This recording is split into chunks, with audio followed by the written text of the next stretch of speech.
তিন শ্রেণীর ব্যক্তির বিরুদ্ধে আল্লাহ বলেন আমি নিজেই কিয়ামতের দিন মামলা দায়ের করব। I will be against them in the day of judgment.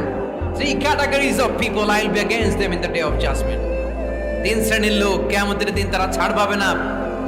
আল্লাহ বলেন আমি নিজেই তাদের বিরুদ্ধে মামলা দায়ের করব। এর মধ্যে এক শ্রেণীর লোক হচ্ছে রাজুলুন ইস্তাআজারা জিরান ফাস্তাউফা মিনহু ওয়া লাম ইয়াতি আজরা।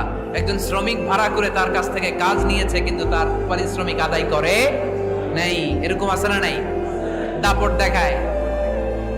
দেখায় ইউনিভার্সিটির ক্যান্টিনগুলোতে।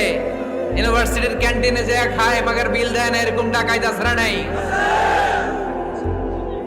চায়ের দোকানে চা খায় আগে পরে দিমু, বিল দেয় না, আছে না নাই? দোকানে যে পণ্য কিনে বিল দেয় না, পরে দিমু, আছে না নাই? কিয়ামতের দিন আল্লাহ তোরে মাস্তানি ছুটাবে, চিল্লা এখন ঠিক কিনা? আনা খাসমুহুম, আমি নিজেই তাদের বিরুদ্ধে মামলা দায়ের করব। কথাটা কার?